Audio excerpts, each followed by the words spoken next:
શાળાના આચાર્યશ્રી, નિર્ણાયકશ્રીઓ, ગુરુજનો તથા વિદ્યાર્થી મિત્રો, હું ડી પટેલ આપ સૌનું દિલથી સ્વાગત કરું છું.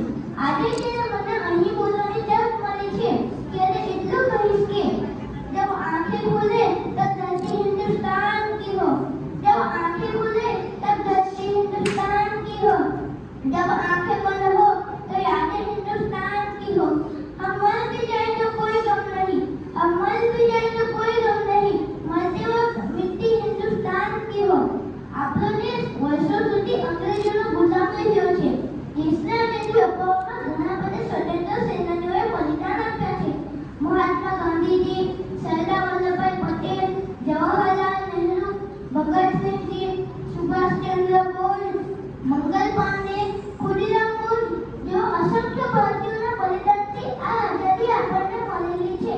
આજે હું એવો જ એક ક્રાંતિકારી ચંદ્રશેખર આઝાદ વિશે વાત કરવાનો છું.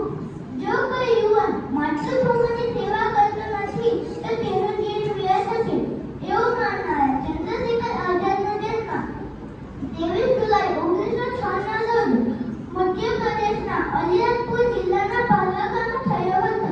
તેમના જન્મ સમયનું નામ ચંદ્રશેખર તિવારી હતું. તેમના પિતાનું નામ સીતારામ તિવારી હતું. તેમની માતા ચંદ્રની દેવી ઈચ્છતા હતા કે તેમનો પુત્ર એક મહાન સંસ્કૃત વિદ્વાન બને. આ માટે તેમના પુત્ર ચંદ્રશેખરને કાશી વિશ્વવિદ્યાલયમાં મોકલવાનું નક્કી કર્યું. પરંતુ બ્રિટિશ શાસિત ભારતમાં ઉછરેલા આઝાદની નશો શરૂઆતથી જ અંગ્રેજો માટે નફરતથી ભરેલી હતી.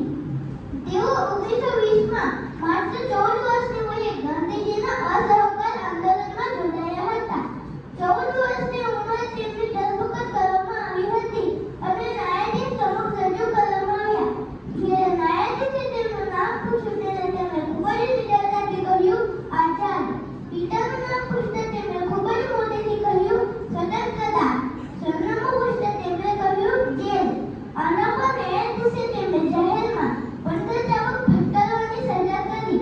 આ તે જ ક્ષણ હતી જ્યારે તેમની પીઠ પર 15 ચાબુક વરસી રહ્યા હતા અને તે વંદે માતરમના નારા લગાવી રહ્યા હતા. આ તે જ દિવસ હતો જ્યાંથી દેશવાસીઓએ તેમને આઝાદના નામથી બોલાવવાનું શરૂ કર્યું.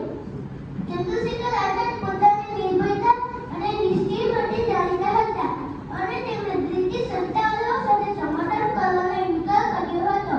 તે વેશ બદલવામાં માહિર હતા અને સત્તાવાળાઓથી બચવા માટે વારંવાર પોતાનો દેખાવ બદલી નાખતા હતા. તેઓ 1925માં કાકોઈ ટ્રેન લૂંટ સહિત અનેક ક્રાંતિકારી પ્રવૃત્તિઓમાં સામેલ હતા જેમાં તેમણે મુખ્ય ભૂમિકા ભજવી હતી. લાલા લજપતરાયની હત્યાના બદલામાં લાહોરના બ્રિટિશ પોલીસ અધિકારી જેપી સોલર્સને ગોળી મારવામાં પણ તેઓ સામેલ હતા. તેઓનું અવસાન 27 ફેબ્રુઆરી 1931ના રોજ અલ્હાબાદ ખાતે આઝાદ બાગમાં અંગ્રેજો સામેની લડાઈ દરમિયાન થયું હતું. તેમના વિદ્રોહી સાથી વીરધર તિવારીની બાતમીના આધારે અંગ્રેજ પોલીસે તેમને આઝાદ ઉદ્યાનમાં ઘેરી લીધા હતા. ઘેરાયેલા આઝાદે પોતાનો દારૂગોળો ખતમ થતા બચવાનો કોઈ વિકલ્પ ન રહેતા પોતાને જ ગોળી મારી લીધી હતી. કહેવાય છે કે અંગ્રેજો દ્વારા પકડાઈ જવાની સ્થિતિમાં પોતાની હત્યા માટે તેઓ એક ગોળી અલગ રાખતા હતા. પોતાના પરાક્રમ તેમણે અંગ્રેજોની અંદર એટલો ભય પેદા કર્યો હતો કે તેમના મોત પછી પણ અંગ્રેજ તેમના મૃત શરીરને અડધો કલાક સુધી ફક્ત જોતા જ રહ્યા હતા. તેમને ડર હતો કે જો તેઓ પહોંચી ગયા તો કેમ છે ચંદ્રશેખર આઝાદ તેમને મારી ન નાખે.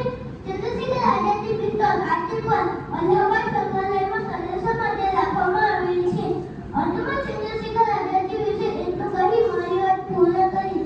गुलाम बने इस देश को आजाद तुमने कराया है, गुलाम बने इस देश को आजाद तुमने कराया है, सुरक्षित जीवन देकर तुमने कर्ज अपना चुकाया है. दिल से तुमको नमन करते हैं, दिल से तुमको नमन करते हैं. ये आजाद वतन जो दिलाया है और तो जय हिंद, जय श्री गढ़ी गुजरात. ગુરુજનો, શિક્ષકો અને મારા વાલા વિદ્યાર્થી ભાઈ બહેનો, આજે હું તમને મારા પ્રિય નેતા વલ્લભભાઈ વિશે કહીશ. આપ સૌ શાંતિથી સાંભળો. મારા પ્રિય નેતા ભારતના લોખંડી પુરુષ વલ્લભભાઈ પટેલ છે. તેમનો જન્મ 31 ઓક્ટોબર 1875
ગાંધીજી, મહાત્મા ગાંધી, સરદાર વલ્લભભાઈ પટેલ, બાળ ગંગાધર તિલક, પંડિત જવાહરલાલ નહેરુ, ચંદ્રશેખર આઝાદ, મંગલ પાંડે, સુખદેવ, ભગતસિંહ વગેરે જેવા અનેક વીરોના બલિદાન અને સંઘર્ષનો સમાવેશ થાય છે.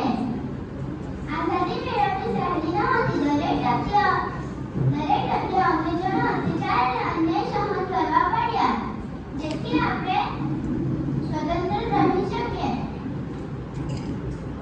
આઝાદી મેળવવી સરળ નહોતી. ખબર નથી કેટલા વીરો શહીદ થયા. આજે આપણે શપથ લઈએ છીએ કે જ્યારે પણ આપણા દેશને આપણી જરૂર પડશે ત્યારે આપણે આપણા દેશ માટે તૈયાર રહીશું. જય હિન્દ, વંદે માતરમ, ભારત માતા કી જય. મારું નામ સિયાચનંકર પટેલ. આજે હું 15મી ઓગસ્ટ વિશે બોલીશ. यह दिन है अभिमान का, है माता के मान का, नहीं जाएगा रक्त व्यर्थ वीरों के बलिदान का. 15મી ઓગસ્ટ એ આપણો રાષ્ટ્રીય તહેવાર છે.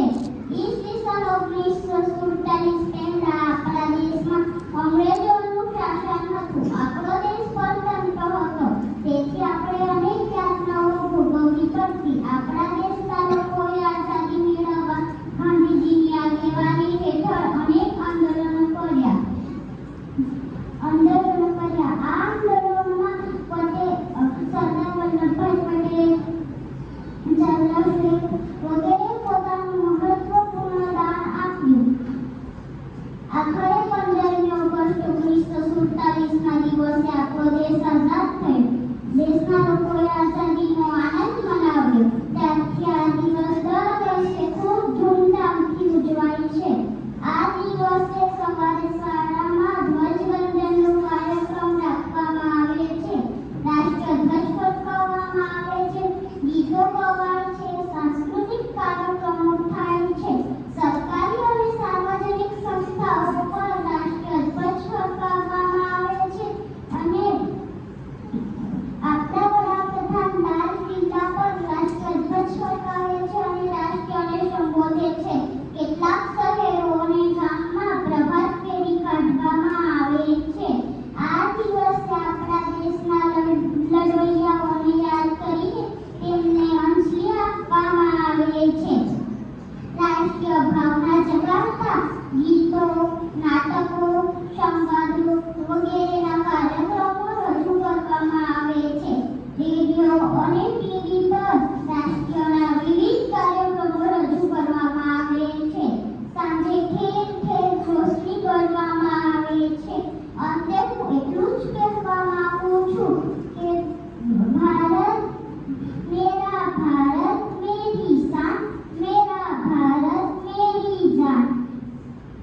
जिसकी पहचान तिरंगा, जिसकी पहचान है उसको मेरा सलाम है. भारत इसका नाम है. देश है ये बलिदानों का, देश है ये जवानों का.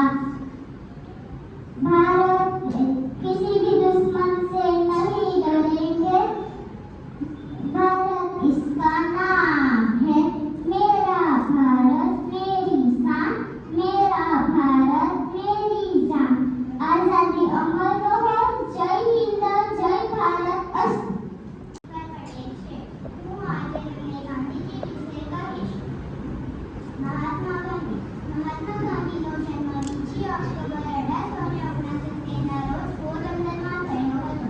તેમનું પૂરું નામ મોહનદાસ કરમચંદ ગાંધી. તેમની માતાનું નામ પુતલીબાઈ હતું. બાળપણમાં તેમણે હરિશ્ચંદ્ર નાટક જોયું અને સબરની વાર્તા વાંચી હતી. ત્યારથી તેમના હૃદય પર ઊંડી અસર થઈ. તે દિવસથી ગાંધીજીએ સાચું બોલવાની અને મા બાપની સેવા કરવાનો નિર્ણય કર્યો.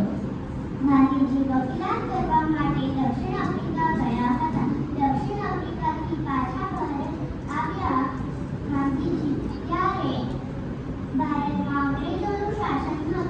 ભારતને અંગ્રેજોના શાસનથી મુક્ત કરાવવા માટે ગાંધીજી